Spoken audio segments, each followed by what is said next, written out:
आज हम लोग पढ़ेंगे टेंस यानी काल, है ना।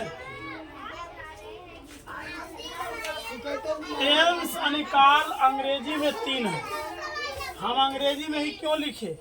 क्योंकि हिंदी में अलग है, संस्कृत में भी अलग है, ठीक है। इसीलिए टेंस यानी काल अंग्रेजी में 3 है। पहला है प्रेजेंट टेंस, प्रेजेंट टेंस माने होता है वर्तमान काल। दूसरा है पास्ट टेंस, पास्ट टेंस माने भूतकाल।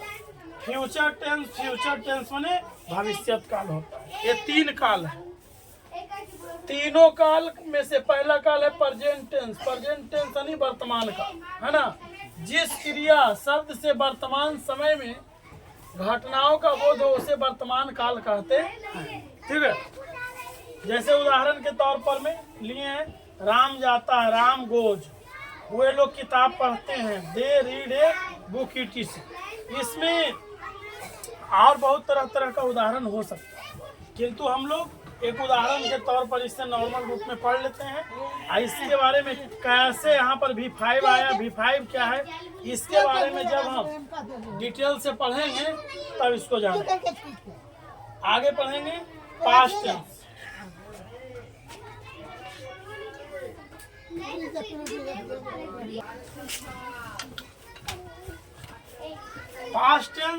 पास्ट टेंस यानी भूतकाल। जिस क्रिया शब्द से बीते समय का बोध हो उसे भूतकाल कहते हैं। जैसे मैं गया, आई वेंट, सीता नाची, सीता डांस्ड। ये साधारण सा उदाहरण लिए। इसके बारे में विस्तार से जब हम इसका भेदों को पढ़ेंगे तब जानेंगे, ठीक है। यहाँ तक उतर गया मैं डालता हूँ।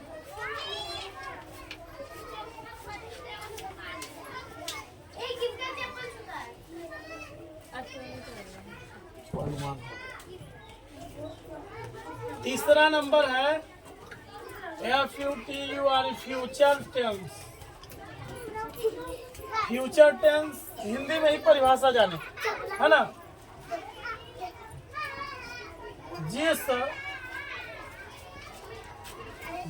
क्रिया से आने वाले समय में होने वाली घटनाओं का बोध हो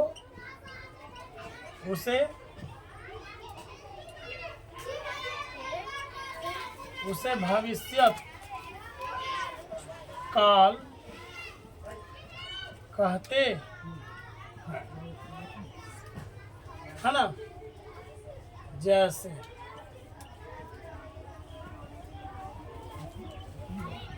मैं जाऊंगा,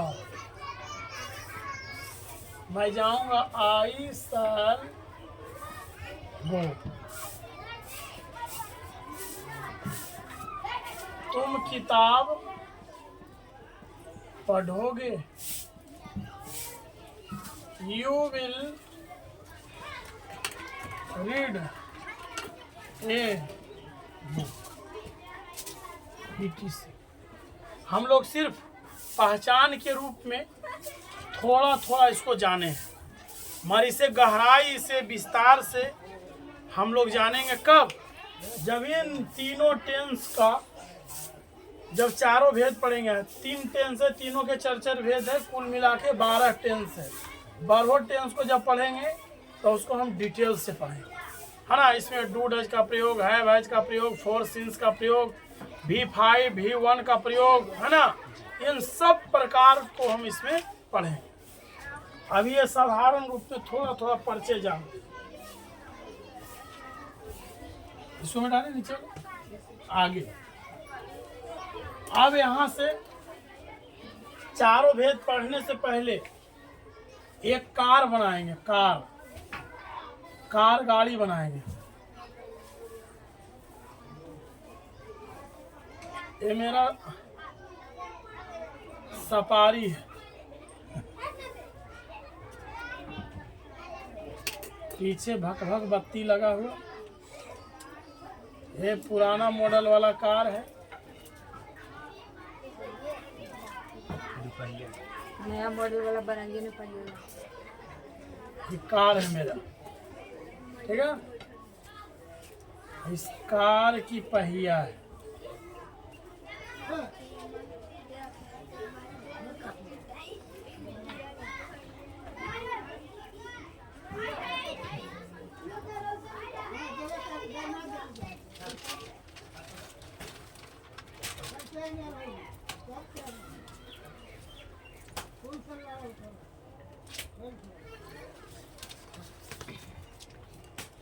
ये हमारी कार है।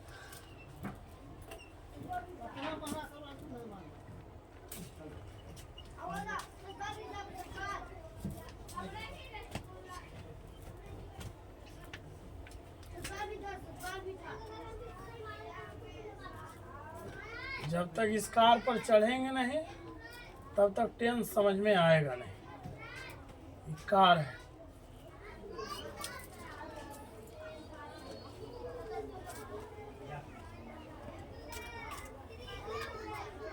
इस शीशा लगा हुआ है, यहाँ ड्राइवर साहब बैठे हुए हैं स्टीयरिंग पकड़।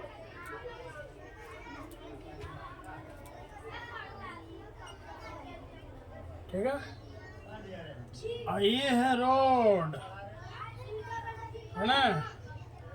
ये सड़क है हमारी गांव का। और इस सड़क पर गाड़ियां चल रही है। समझिए, पहले यहाँ से गाड़ी चलना शुरू की, चलते चलते यहाँ पहुँच गई। इतना दूरी तय कर चुकी है, ये बीता हुआ हो गया। पास्ट टेंस, यहाँ से गाड़ी निकल गई, अभी यहाँ है। ये है आपका प्रेजेंट।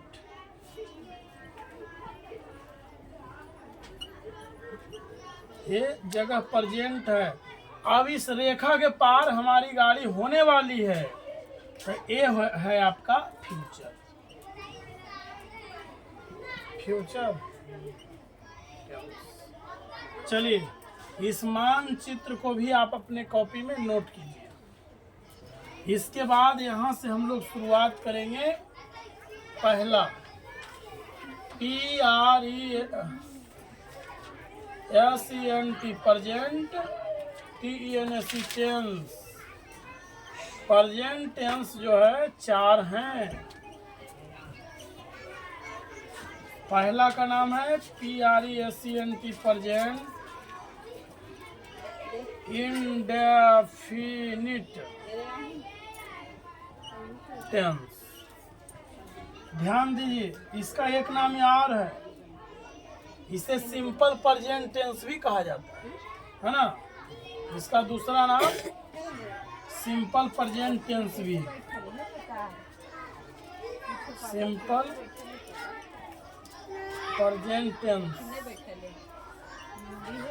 ये दोनों का हिंदी होता है सामान्य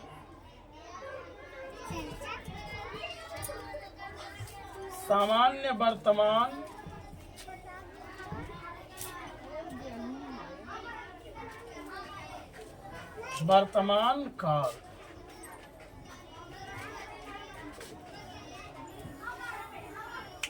चलिए, यहाँ तक नोट कीजिए सब।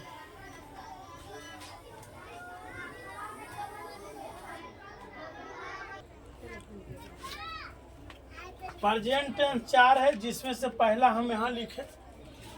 प्रेजेंट इंडेफिनिट टेंस को ही सिंपल प्रेजेंट टेंस कहा जाता है, और हिंदी में इसे सामान्य वर्तमान काल कहा जाता है। अब 2 नंबर में पढ़ेंगे। सर बनाएंगे। ठीक, लिखो।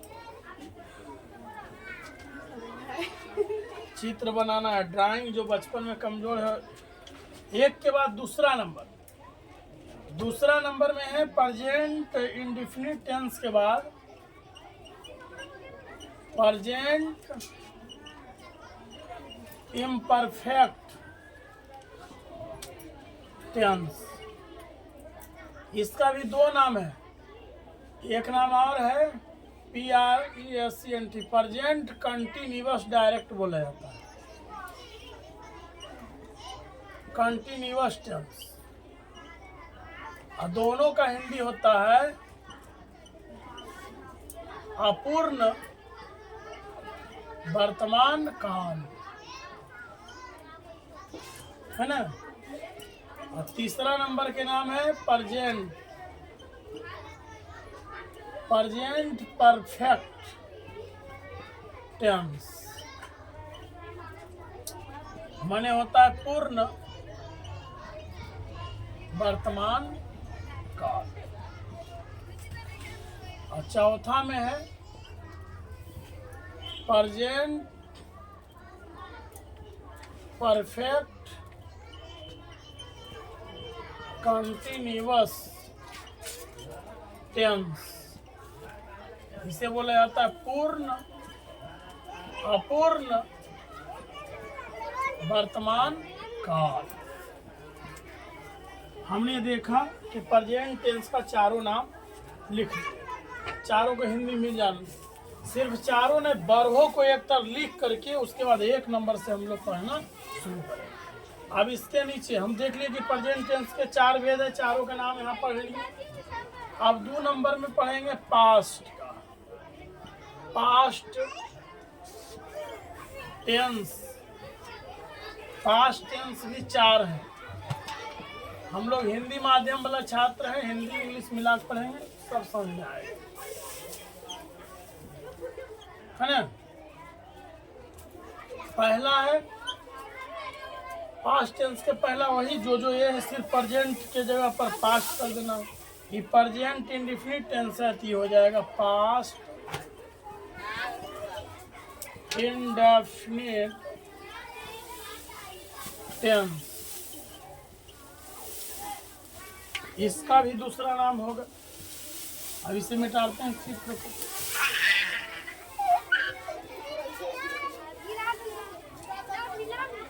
दूसरा नाम भी इसका इसी तरह सिंपल पास्ट टेंस। दोनों का हिंदी होता है सामान्य भूतकाल। दूसरा है past imperfect tense. Past imperfect tense, इसका भी 2 नाम है, पास्ट कंटिन्यूअस टेंस। हिंदी में इसे बोला जाता है अपूर्ण भूतकाल। तीसरा है पास्ट परफेक्ट टेंस, पूर्ण भूतकाल। चौथा है पास्ट परफेक्ट कंटिन्यूअस टेंस, पूर्ण अपूर्ण भूतकाल। इस प्रकार हमने पढ़ा। पास्ट टेंस भी 4 है, चारों के नाम अभी पढ़े। अब इसके नीचे फ्यूचर भी पढ़ लेते हैं। फ्यूचर पढ़ने के बाद 4 8 12 टेंस का नाम एकत्रित हो जाएगा। उसके बाद 12 को एक एक करके हम लोग डिटेल से पढ़ेंगे। इसको पढ़ने में बहुत सारा ग्रामर का प्रयोग करेंगे, है ना। अब इसको नीचे से मिटाते हैं।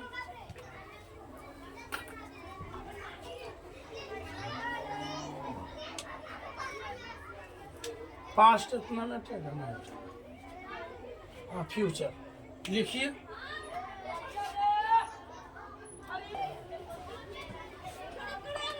अब हम लोग प्रेजेंट भी चारों भेद देखे, पास्ट भी देख लिए चारों का। अब हम लोग फ्यूचर के भी 4 भेद है, उसे भी हम लोग पढ़ेंगे।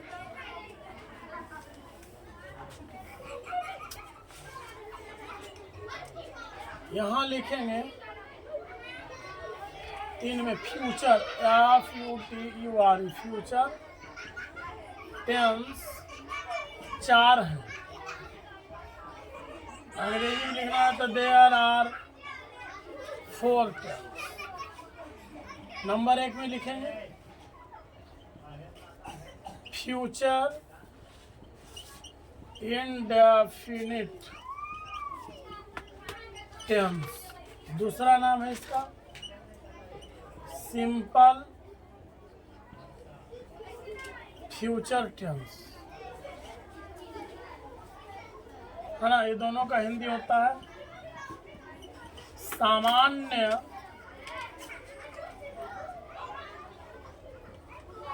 भविष्यत काल। सामान्य भविष्यत काल होता है। दूसरा में है future imperfect. Future imperfect tense.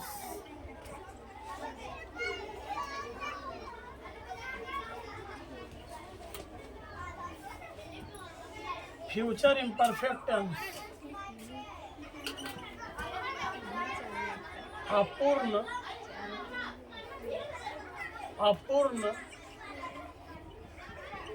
भविष्यत काल। इसका भी दो नाम है, दूसरा नाम नहीं लिखे। दूसरा नाम है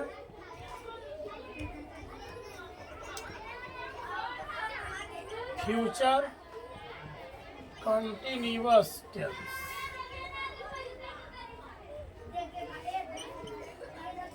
हो गया, नीचे मिटा रहे। तीसरा नंबर में है फ्यूचर परफेक्ट टेंस। पूर्ण भविष्यत काल। चौथा यानी अंतिम फ्यूचर परफेक्ट कंटिन्यूअस टेंस।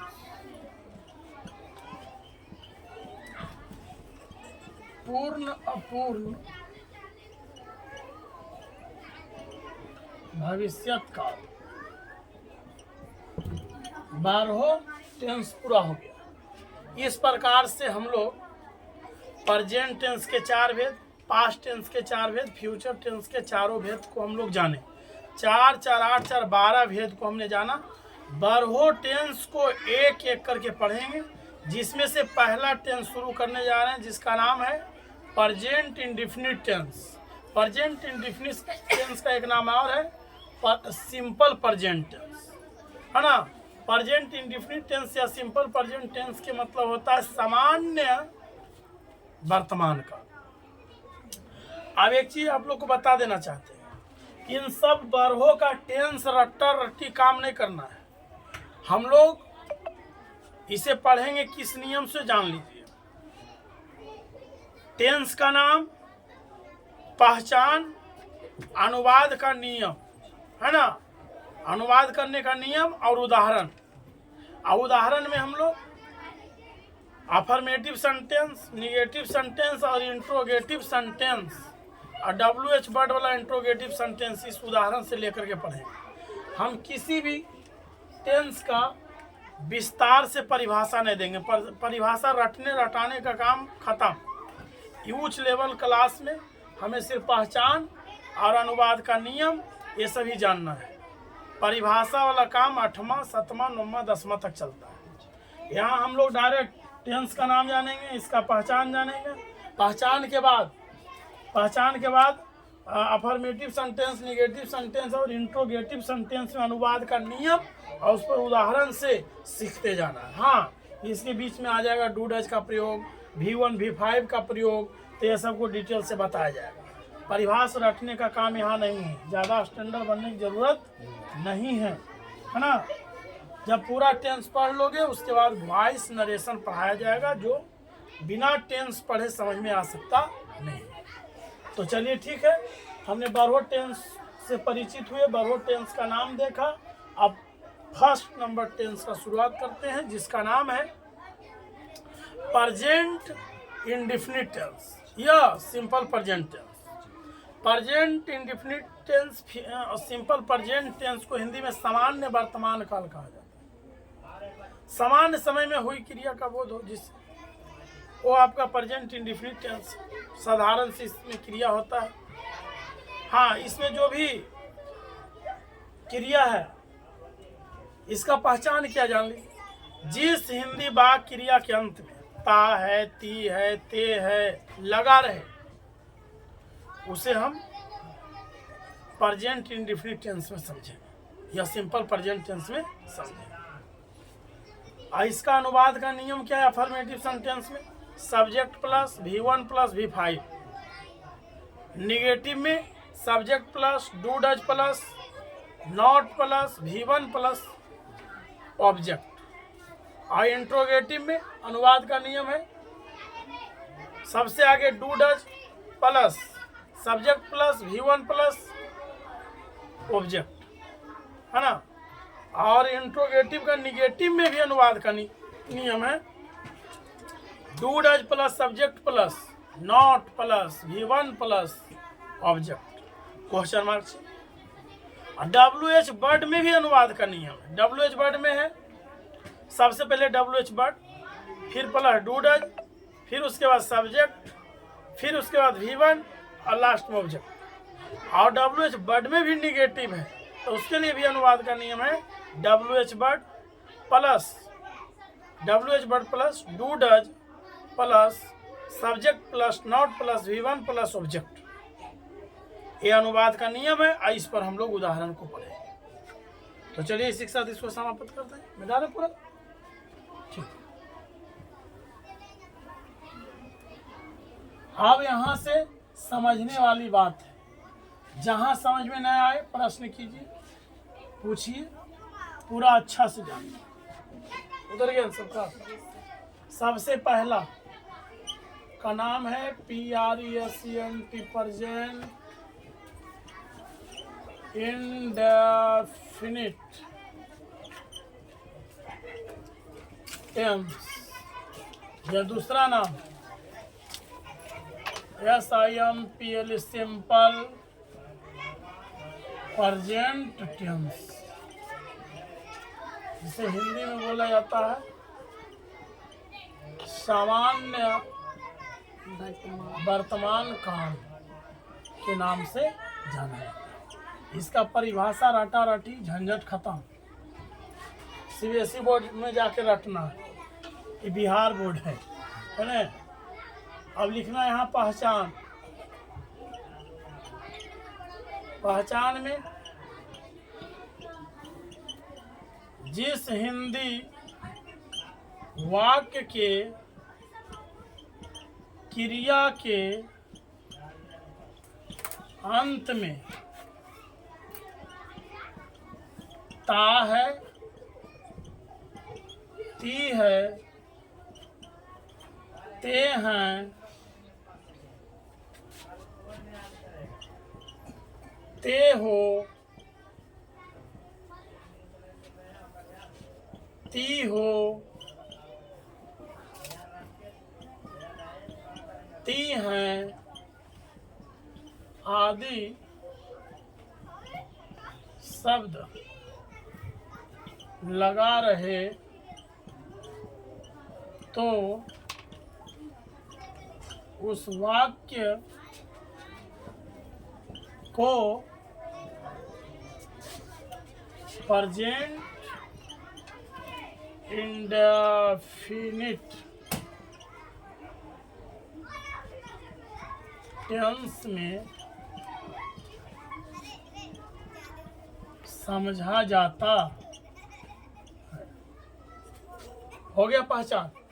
समझ गए? जो हिंदी वाक्य क्रिया है अगर उसके अंत में ता है, ती है, ते है लगा रहे तो समझिए, आंख मूंद के जानिए कि ये क्या है, प्रेजेंट इंडेफिनिट टेंस।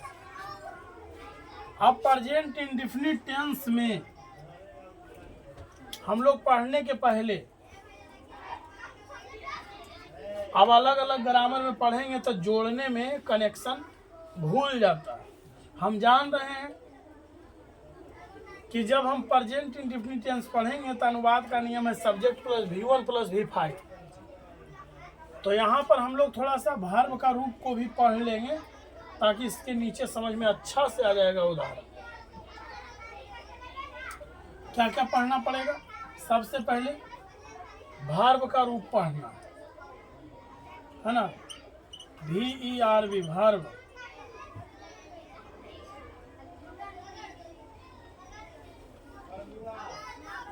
भार्व के 5 रूप हैं। पहला है V1, V2, V3, V4, V5। क्योंकि इसमें इसको जानना बहुत जरूरी है, नहीं जानेंगे टेंस समझ में नहीं आएगा। हम जब भार्व पढ़ाते हैं ना तो उस समय भी डिटेल से बताया जाता है।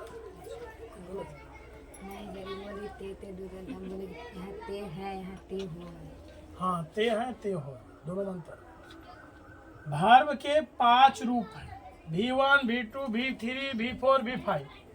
हम जब भार्व अलग से पढ़ते हैं ना तो वहाँ भी विस्तार से ऐसे पढ़ते हैं, और यहाँ इसलिए जोड़ के पढ़ाते हैं ताकि टेंस आपको समझने में दिक्कत ना हो, इसलिए शॉर्ट में पढ़ा। V1 किसे कहा जाता है? भार्व का जो हूबहू जो मीनिंग होता है, भार्व का पहला मीनिंग वो V1 है। जैसे गुड।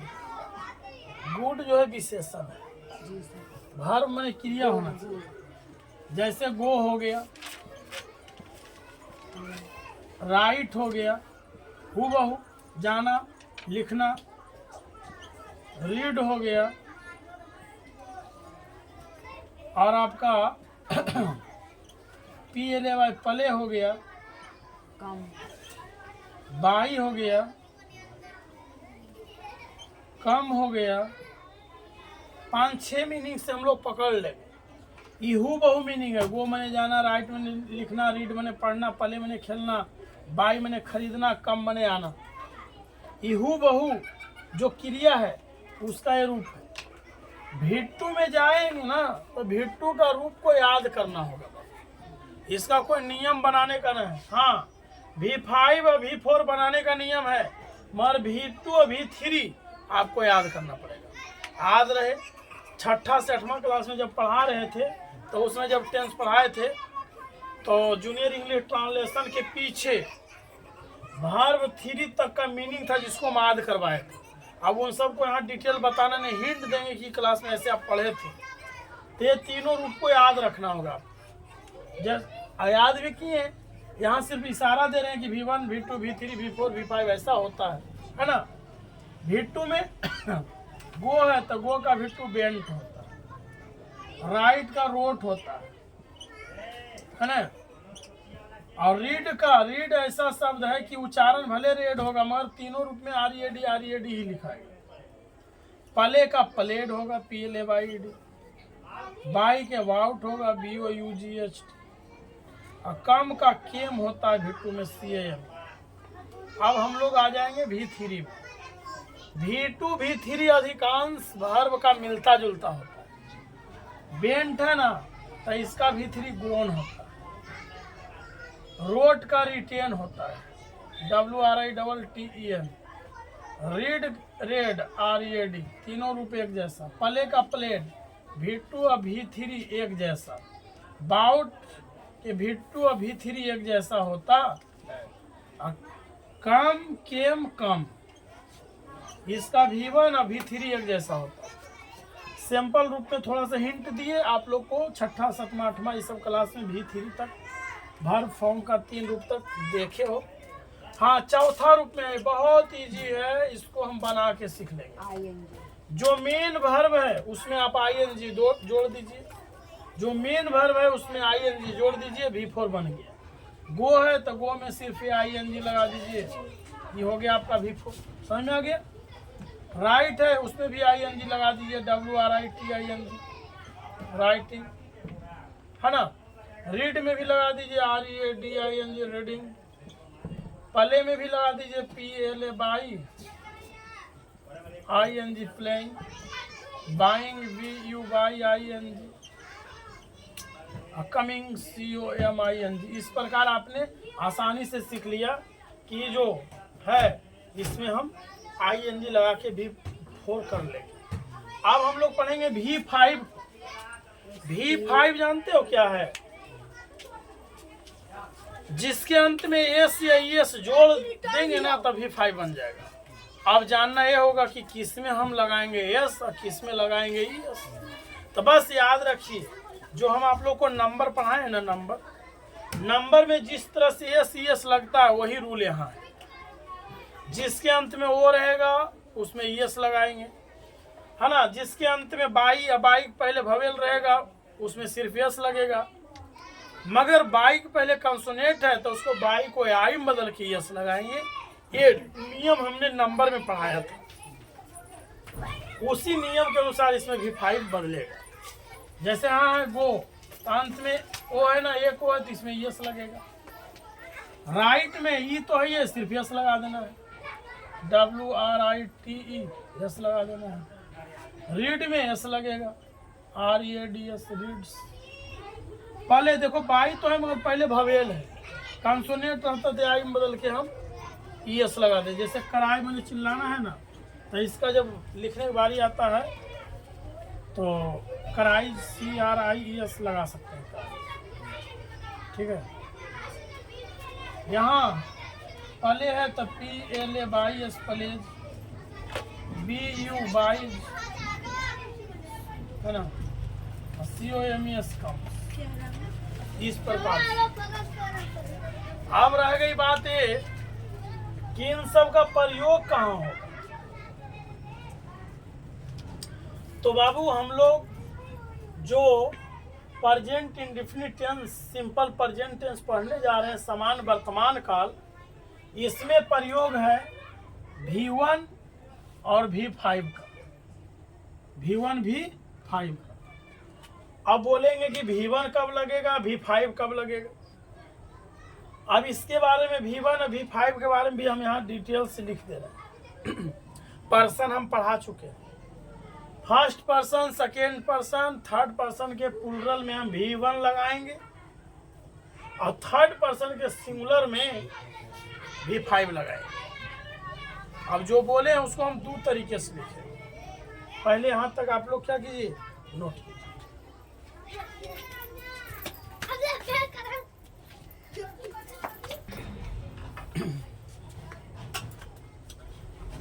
अब इसको मिटाते हैं।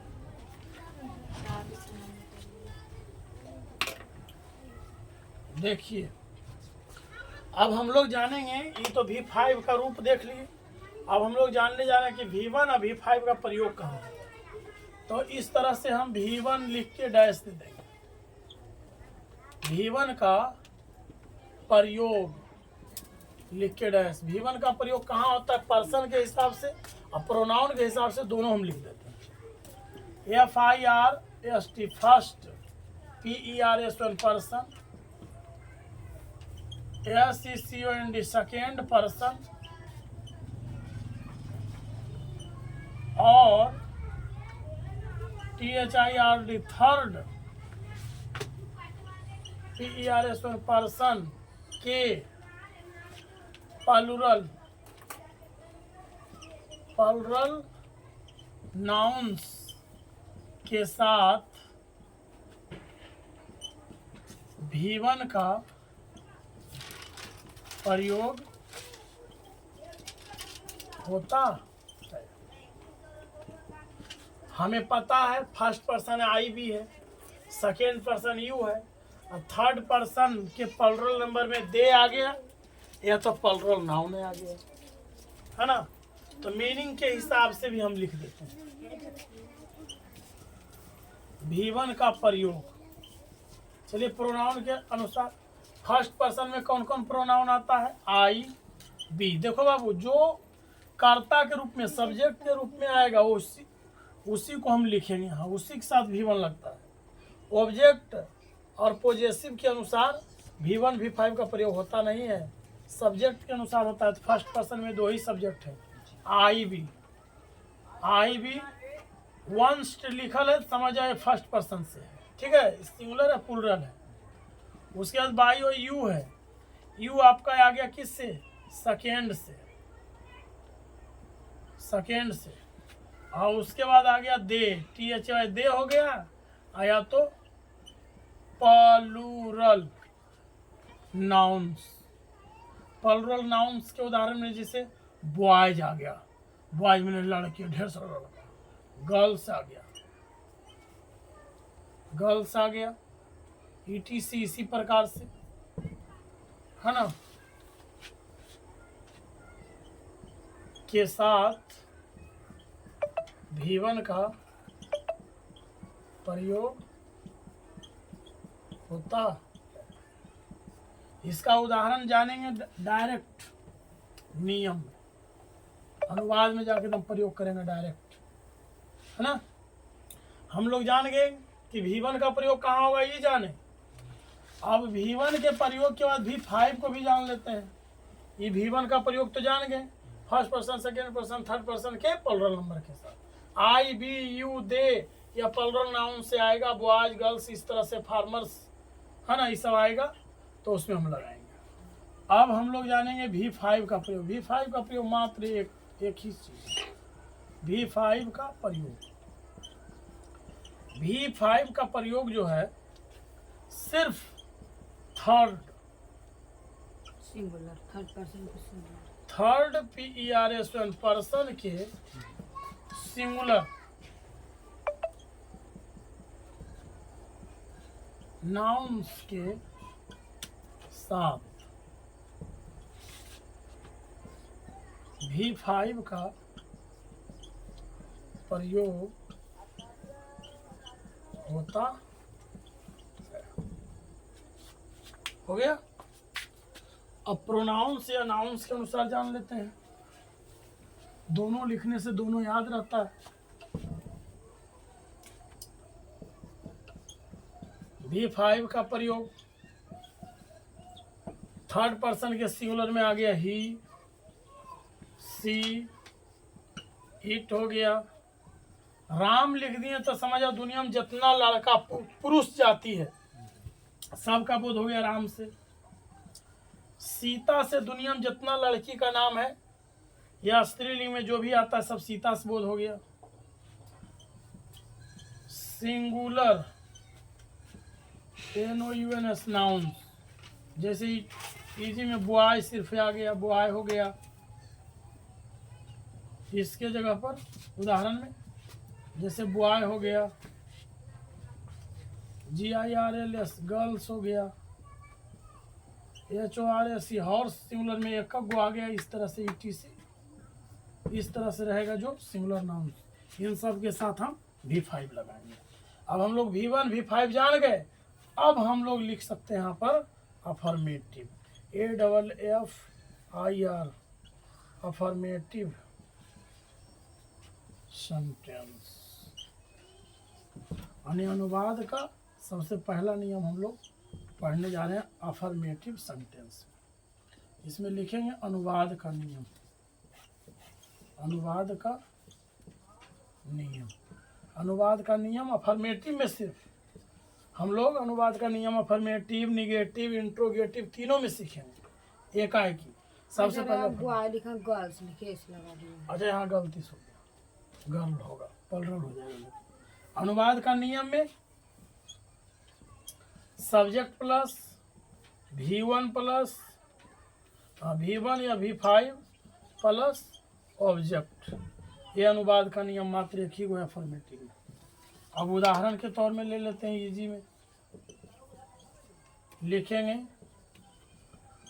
मैं विद्यालय जाता हूँ। बताइए, मैं हो गया सब्जेक्ट, है ना, मैं सब्जेक्ट है। सबसे पहले आप लोग वहाँ तक नोट कीजिए ताकि समझाएंगे तो डिस्टर्ब ना हो।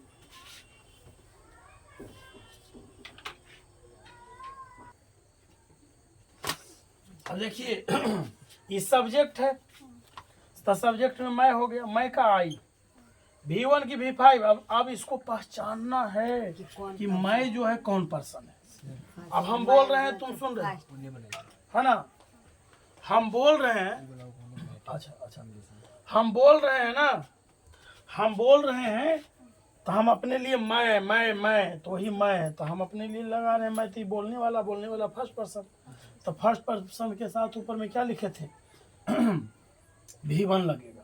तो पहले मैं को अंग्रेजी लिखेंगे आई, और उसके बाद V1 V5, तो ये जानते हैं V1 का प्रयोग first person, second person, third के प्लूरल। तो ये मैं जो है क्या है V1 फर्स्ट पर्सन है, तो फर्स्ट पर्सन में V1 लगेगा। V1 का मीनिंग क्या होता है? मेन वर्ब का मेन वर्ब। तो जाना का मेन होता है गो लेगा, और गो अपने साथ टू लेता है। काहे? तब विद्यालय जाएंगे तो विद्यालय की ओर जाएंगे तब ना विद्यालय पहुंचेंगे, इसलिए टू आता है। अब विद्यालय की क्या आता है? School. Good to I good. बन गया। दूसरा नंबर में तुम, 2 नंबर में देखिए यहां से बता रहे हैं, तुम तैरना जानती हो। तुम पटना से आते हो, तुम पटना से आते हो। यू अब देखो तुम जो है, जो तुम पटना से आते हो, हम बोल रहे हैं तुम सुन रहे हो, तुम क्या हो गया? यू सेकेंड पर्सन, और सेकेंड पर्सन में भी V1 लगेगा। तो आना के V1 क्या हो जाएगा? कम हो जाएगा। और कहाँ से आ रहा है? पटना से। तो जब पटना से हम आएंगे तब पटना को कंधा पर लेके थोड़े आएंगे, पटना पटने में रह जाएगा, हम आ जाएंगे आगे, जुदा हो जाएंगे। तो टू लगेगा। तो जहाँ जुदा हो जाए ना तो वहाँ फ्रॉम लगता है, हाँ सर फ्रॉम। और टू लगता है कहाँ? जैसे पटना, वहाँ हम यहाँ है, पटना की ओर जाएंगे तो टू, और पटना से जुदा होंगे तो फ्रॉम लगेगा। ठीक है, जी सर। तो यू कम फ्रॉम पटना। समझ में आया? तीसरा नंबर में वे लोग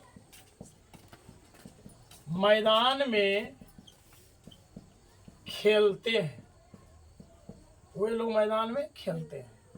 वे लोग का इस सब्जेक्ट का दे हो गया।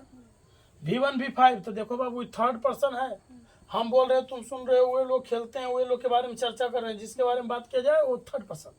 आई प्लूरल है, बहुत सारे लोग, तो थर्ड पर्सन के प्लूरल के साथ V1, तो वर्ब क्या पले थे, हाँ हो जाएगा पले। और कहाँ खेल रहा है? मैदान में, इन दी फील्ड। हो गया। First person, second person, third person हमने यूज कर दिया। एक और थर्ड पर्सन के प्लूरल में डालते हैं, लड़के, लड़के मैदान में क्रिकेट खेलते हैं। अब ध्यान देने का बात है इसमें बाबू, लड़के मैदान में क्रिकेट खेलते हैं, क्या दुनिया का सब लड़का खेल रहा होगा? नहीं। कोई खास? जब देखना खास हो रहा है तो द बॉयज होगा। और जिस वर्ड से दुनिया का सभी का यहाँ रहता, लड़के लंबे होते हैं, पूरे लड़का जाति का बोध हो गया, तो पूरे समाज का बोध होता है ना, तो द नहीं लगता है। मगर कुछ खास लड़का का बोध हो रहा है तो द लगेगा, द बॉयज। और खेलना के पहले अब देख रहे हैं पलरल है, तो भाई थर्ड पर्सन के पलरल में V1 लगता है, तो V1 क्या खेलना का पले हो जाएगा, पले। द बॉयज पले, और पले के लगले क्रिकेट, CRICKET क्रिकेट, और उसके बाद मैदान में इन दी फील्ड लास्ट में। अब यहाँ तक समझ में आप लोग को आ गया, यहाँ उतर गया है। अब देखो, अब यहाँ तक अभी हम लोग third person, first person, second person, third के प्लूरल यूज किए हैं। अब यहाँ यूज करने जा रहे हैं V5 भी यूज तो करना है ना, subject plus V1 V5 plus object. यहाँ मिटाते हैं, यहाँ लिखेंगे वह सेब खाती है।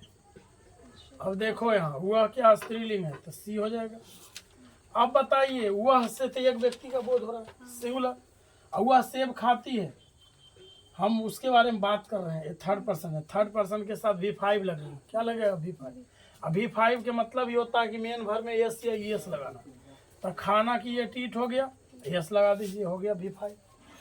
सी इट्स सेव एन एप्पल, बन गया।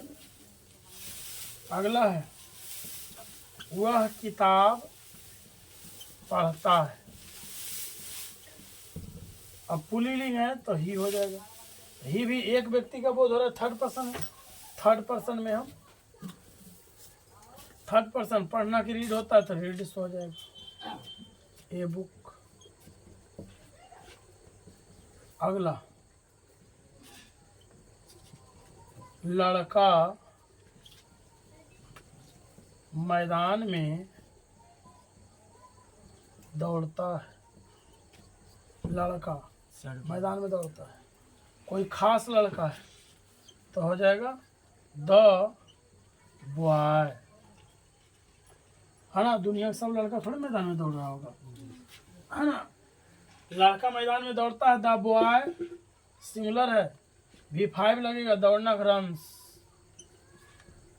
मैदान में, इन दी फील्ड, इन दी फील्ड हो जाएगा। हमने इस प्रकार देखा कि अफर्मेटिव सेंटेंस में इस प्रकार से अनुवाद होगा। इसमें हमने V1 V5 लगाया। V1 V5 के बारे में विस्तार से ऊपर हमने पढ़ा दिया। अब आशा करते हैं कि समझ में आ गया होगा ये अफर्मेटिव सेंटेंस, सकारात्मक बात। अब इसके बाद हम लोग पढ़ेंगे निगेटिव सेंटेंस, जिसमें नहीं नहीं नहीं का प्रयोग आएगा। जैसे वह सेब खाता है तो वह सेब नहीं खाता है, नहीं खाती है। अन्य निगेटिव वाले के बाद इंट्रोगेटिव पढ़ेंगे। अब इसको उतारिए, इसके बाद हम लोग पढ़ेंगे निगेटिव सेंटेंस।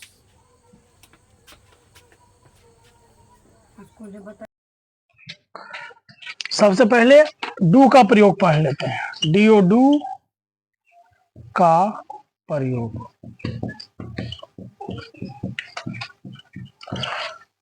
हम लोग अफर्मेटिव सेंटेंस में पढ़े थे V1 का प्रयोग, V5 का प्रयोग, और साथ ही साथ वर्ब का पांचों रूप को जान लिए थे। यहाँ पर हम लोग डू डज का प्रयोग इसलिए पढ़ना चाहेंगे क्योंकि निगेटिव सेंटेंस में आपका ये टेंस कौन है, प्रेजेंट इंडेफिनिट टेंस है। प्रेजेंट इंडेफिनिट टेंस में जिस निभा के अंत में ता है, ती है आदि लगा रहता है, उसमें एम इजार ऑक्सिलरी वर्ब लगता नहीं है ना। और ध्यान देने की बात यह है कि निगेटिव सेंटेंस में जो नॉट का प्रयोग होता है ना, उसके आगे में कोई ना कोई रूप में वर्ब होना चाहिए, ऑक्सिलरी वर्ब होना चाहिए या कोई भी वर्ब होना चाहिए। अगर वर्ब नहीं है तो उसके अनुपस्थिति में हम लोग डू डज का प्रयोग करते हैं। तो अब बात यह है कि डू का प्रयोग कब करेंगे, डज का प्रयोग कब करेंगे। तो ध्यान रहे, डू का प्रयोग जिस तरह से जहां जहां हम लोग V1 का प्रयोग करते हैं ना, जहां जहां हम लोग V1 का प्रयोग करते हैं वहां वहां हम लोग डू का प्रयोग करेंगे और हैव का प्रयोग करेंगे, ठीक है। और जहां जहां हम लोग V5 का प्रयोग करते हैं और वहां वहां हम लोग डज का प्रयोग करेंगे। तो V1 का प्रयोग कहाँ करते हैं, first person, second person, third के प्लुरल में। तो उसी तरह से डज का प्रयोग कहाँ करते हैं, थर्ड पर्सन के सिंगुलर नंबर में। तो वही चीज यहाँ लिखा जाएगा। डू का प्रयोग हम कहाँ करेंगे, अब वर्ब के हिसाब से भी लिख देते हैं। वर्ब के हिसाब से पहले पर्सन के हिसाब से लिख देते हैं, फिर वर्ब के हिसाब से लिख देते हैं। FIRST first, PERSON first person, SECOND second, PERSON person second person, और THIRD third, PERSON person third person के प्लुरल नंबर के साथ डू का प्रयोग होता है। ये तो हम लोग जानेंगे पर्सन के हिसाब से, और साथ ही साथ वर्ब के अनुसार भी जान लेंगे डू का प्रयोग।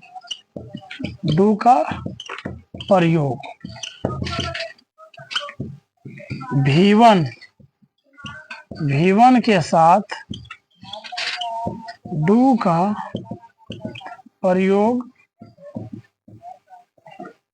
V1 के साथ डू का प्रयोग होता है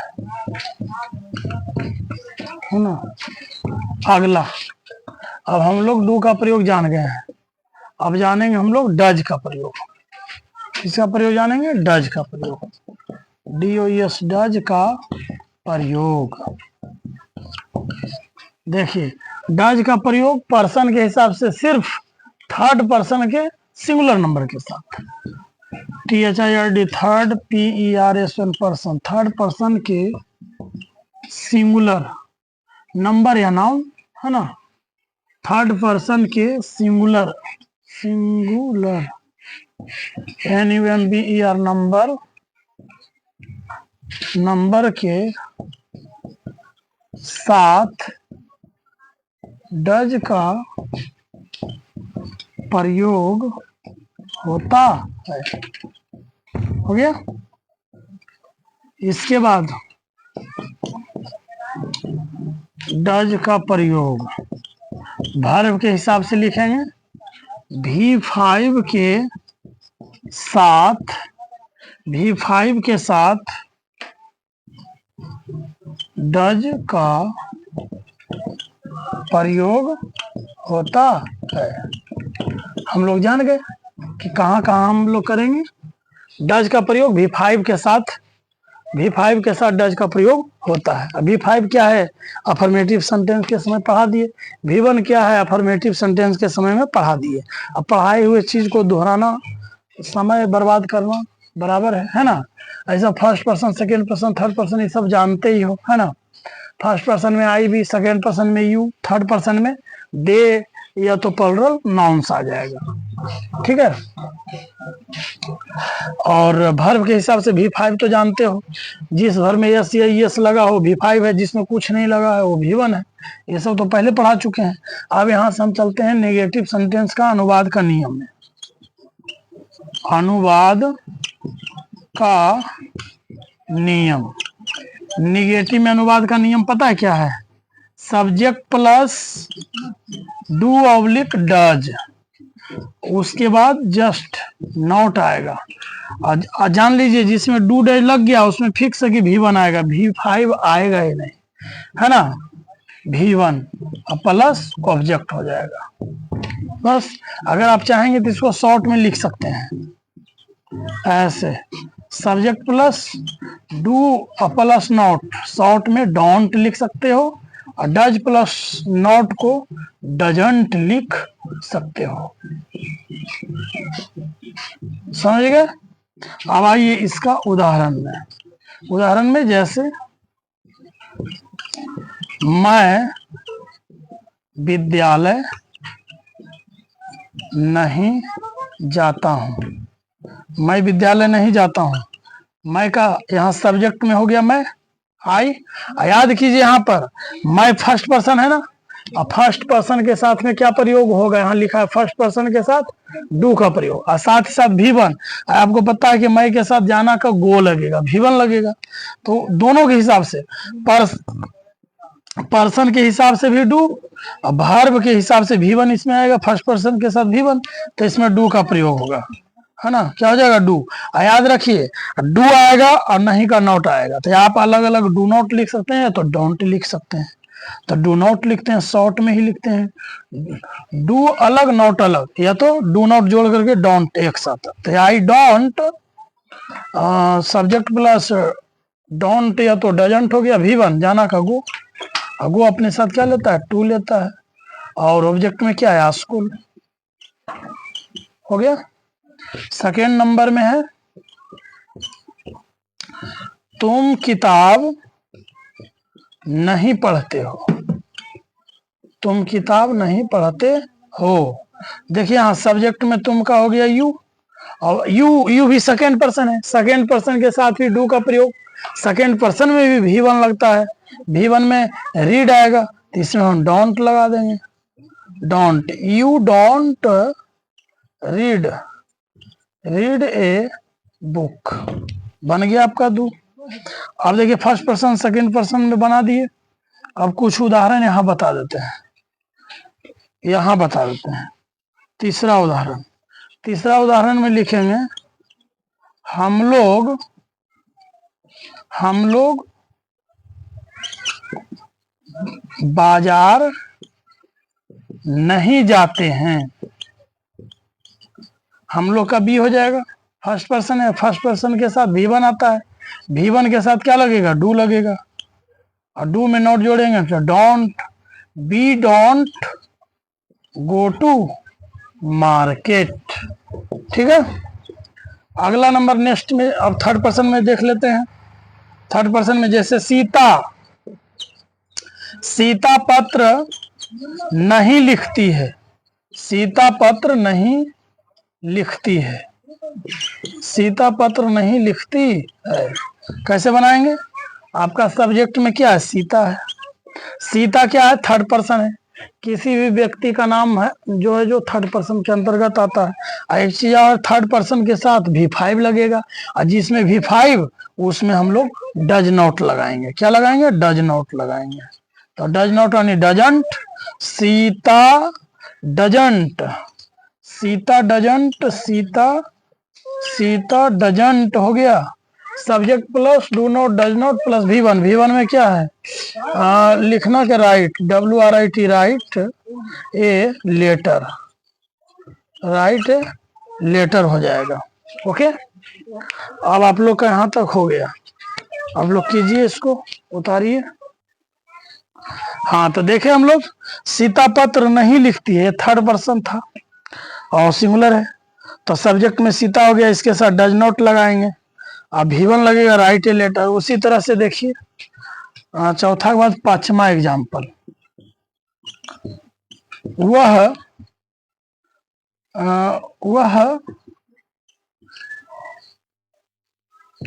क्या लिखें? वह गीत नहीं गाता है, वह गीत नहीं गाती है, वह गीत नहीं गाती है, स्त्रीलिंग है, तो वह का सी क्या है? थर्ड पर्सन है, और थर्ड पर्सन के साथ V5 आएगा। अब V5 वाले में हम लोग जानते हैं कि क्या लगेगा? डज लगेगा, और डज में नॉट जोड़ेंगे तो हो जाएगा डजंट, है ना। और गाना का V1 सिंग, जिसमें डू डज लग गया उसमें V1 ही लगेगा, सिंग ए सॉन्ग। इस प्रकार से हम लोग निगेटिव सेंटेंस को पढ़ गए। अब निगेटिव के बाद पढ़ना है इंट्रोगेटिव। इंट्रोगेटिव जो है निगेटिव और निगेटिव में भी पढ़ा देंगे। निगेटिव इंट्रोगेटिव, WH वर्ड वाला इंट्रोगेटिव जो भी है सब इसमें पढ़ा दिया जाएगा। चलिए इसको नोट कीजिए। अब हम लोग पढ़ेंगे क्या कहता है निगेटिव इंट्रोगेटिव सेंटेंस। क्या पढ़ेंगे? Interrogative sentence. इंट्रोगेटिव सेंटेंस के मतलब होता है सकारात्मक वाक्य। इंटेरोगेटिव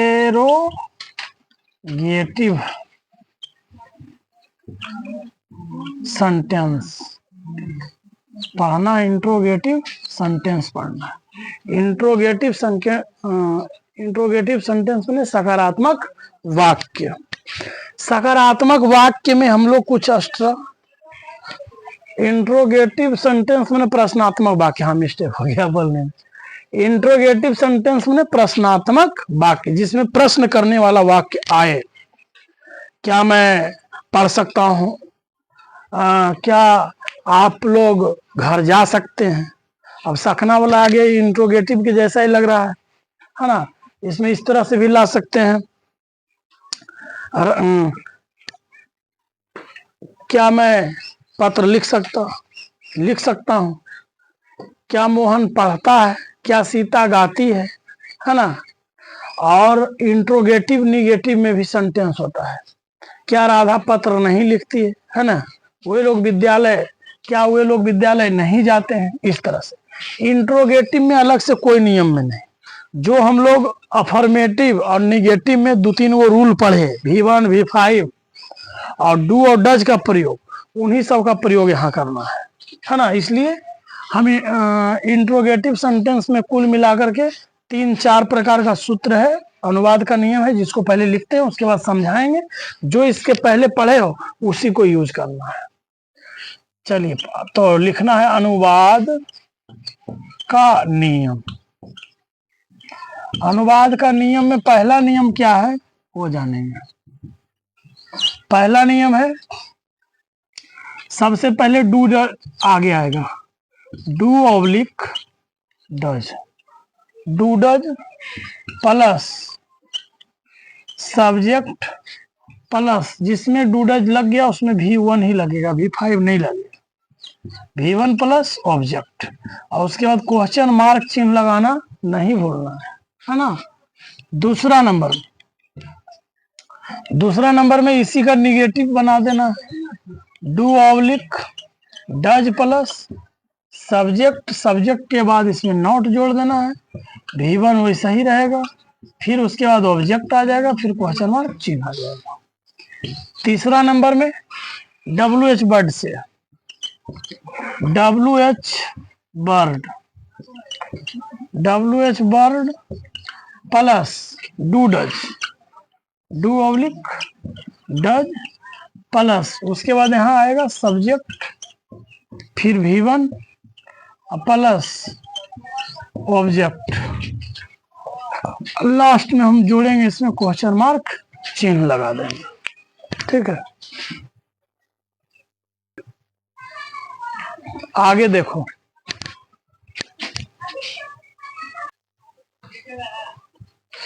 हाँ, WH बर्ड देख लिए, WH बर्ड का निगेटिव भी लिख लेना है, WH bird plus do does plus subject, उसके बाद इसमें निगेटिव भी ले आना है, not V1 plus object, question mark चिन्ह लगा देना। ये कुल मिला के 4 अनुवाद का नियम है। इन चारों अनुवाद का अब एग्जाम्पल देख लेते हैं एक एक करके। पहला डू डज के अनुसार देख लेते हैं, है ना। रहेगा जैसे,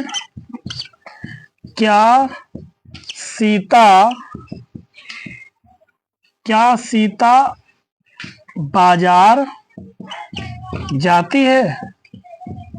तो देखिए इसको बनाना कैसे, जो भी क्या से शुरुआत होगा उसमें फर्स्ट सेकेंड अनुवाद का नियम लगाएंगे, जिसमें नॉट रहेगा उसमें सेकेंड, जिसमें नॉट नहीं रहेगा उसमें फर्स्ट लगाना है। क्या सीता बाजार जाती है, सबसे पहले हमें आगे में डू डज लाना है। तो देखना है कि सीता क्या थर्ड पर्सन सिंगुलर नंबर है। आप लोग को ऊपर में सिखाएं थर्ड पर्सन सिंगुलर नंबर के साथ क्या का प्रयोग होता है, डज का प्रयोग होता है ना।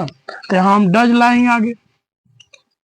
चलिए डू डज में आ गया, सब्जेक्ट में क्या है, सीता लिखेंगे, फिर V1 जाना के गोज, तो इसमें गो लगेगा, क्योंकि B5 के जगह पर डज आ चुका है तो गो लगाएंगे। गो अपने साथ टू लेता है, go to market, question mark चिन्ह लगा देना। दूसरा एग्जांपल है, क्या वे लोग घर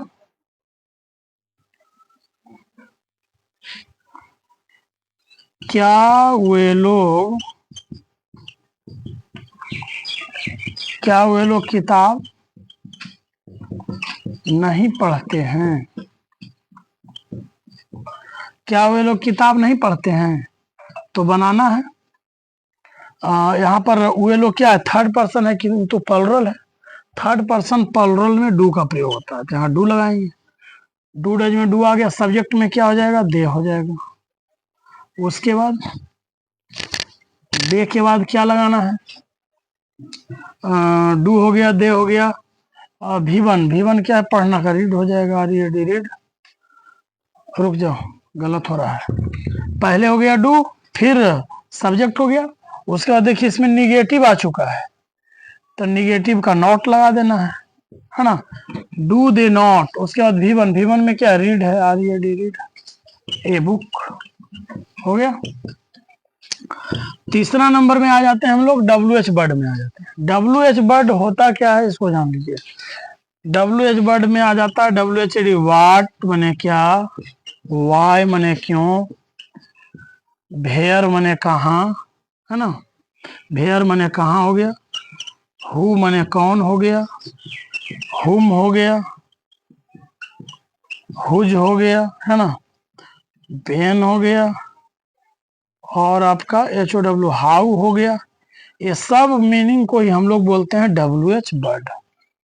क्या बोलते हैं, WH बर्ड बोलते हैं इसी को। ये जो नीचे लिखे सब WH बर्ड है, इन्हीं सब का प्रयोग वाला सेंटेंस को हम WH बर्ड कहते हैं। जैसे लिखा रहे, वे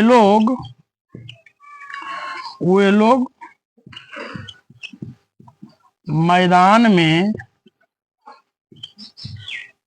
वे लोग मैदान में क्यों नहीं खेलते हैं?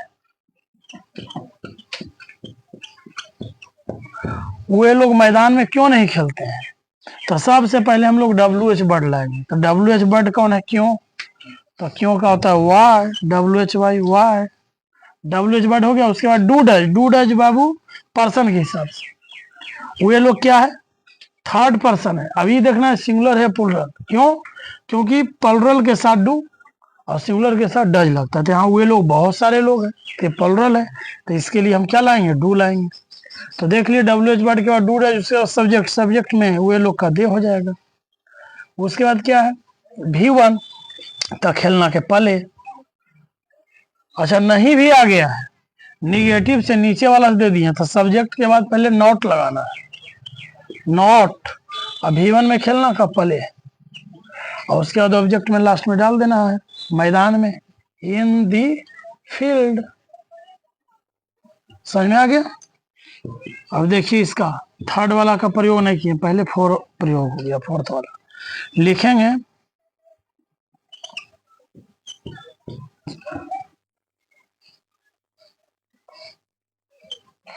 वह पत्र